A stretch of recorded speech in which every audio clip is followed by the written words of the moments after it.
Assalamualaikum warahmatullahi wabarakatuh. Saya Fadilah U dari kelas 11 MIA 2 Madrasah Aliyah Negeri 1 Bandar Lampung akan mempresentasikan biografi dan inti ajaran tasawuf dari tokoh Jalaluddin Rumi. Jalaluddin Rumi memiliki nama lengkap Maulana Jalaluddin Rumi Muhammad bin Hasin Al-Khattabi Al-Bakri, atau sering pula disebut dengan nama Rumi. Rumi adalah seorang penyair sufi yang lahir di Balkh, sekarang disebut dengan Afghanistan, pada tanggal 6 Rabiul Awal tahun 604 Hijriah atau tanggal 30 September 1207 Masehi. Ayahnya bernama Bahawalat. Beliau merupakan dai terkenal, ahli fikih sekaligus seorang sufi yang menempuh jalan rohani. Sedangkan ibunya berasal dari keluarga kerajaan Khawarizmi. Sebagai seorang ahli fikih sekaligus seorang sufi, ayah Rumi memiliki pengetahuan eksoterik yang berkaitan dengan hukum Islam syariah maupun pengetahuan eksoterik yang berkaitan dengan tarekat tasawuf. Nah, pada tahun 1220, ketika kerajaan Khawarizmi direbut oleh tentara Mongol, keluarga Rumi mengungsi ke Baghdad. Setelah itu mereka hijrah ke Mekah, kemudian ke Damaskus, dan akhirnya tinggal di Konya, Turki. Kemudian, pada tahun 1232, ketika keluarga Rumi telah tinggal di Konya, datanglah ke kota itu seorang sufi terkenal bernama Syekh Burhanuddin Al-Muhaqqiq Al-Tirmidzi. Di bawah bimbingan Syekh Burhanuddin Al-Tirmidzi, Rumi mempelajari tasawuf secara tekun dan penuh minat. Setelah itu, Rumi pergi ke Aleppo dan memperdalam pengetahuannya di Madrasah Tinggi Halawiyah. Dalam usia ke-33 tahun, Rumi telah menguasai berbagai cabang ilmu secara luas, seperti tafsir Al-Quran, hadis, usuluddin, fikih, tasawuf, bahasa dan sastra Arab, sejarah Islam, falsafah, dan lain-lain. Oke, lanjut ke pemikiran Jalaluddin Rumi. Setelah beberapa tahun mengajar ilmu syariat dan fikih, Rumi merasa bosan. Menurutnya, manusia akan berubah sikap dan pikirannya menjadi luas apabila pikiran dan jiwanya tenang, serta memiliki perasaan positif terhadap segala sesuatu. Sejak itu, Rumi menyadari bahwa pelajaran tentang hukum agama, pemikiran falsafah, dan pengetahuan formal tidak cukup untuk mendidik seseorang. Rumi berpendapat bahwa seseorang yang ingin memahami kehidupan dan asal-usul keutuhan dirinya dapat dilakukan melalui jalan cinta, tidak semata-mata melalui jalan pengetahuan. Cinta adalah asas penciptaan alam semesta dan kehidupan. Cinta adalah keinginan yang kuat untuk mencapai sesuatu, untuk menjelmakan diri. Rumi menyamakan cinta dengan pengetahuan intuitif. Secara teologis, cinta diberi makna keimanan, yang hasilnya adalah hak al-yaqin. Cinta adalah keyakinan yang penuh kepada yang hak. Cinta adalah penggerak kehidupan dan perputaran alam semesta.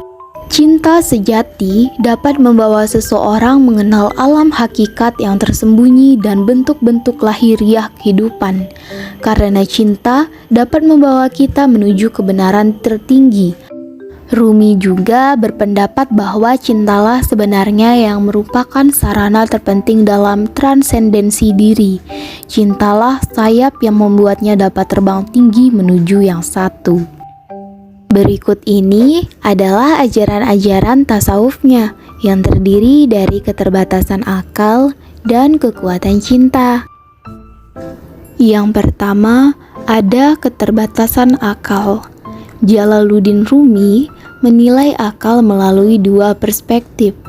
Yang pertama, akal merupakan kapasitas yang memiliki tugas yang menakjubkan.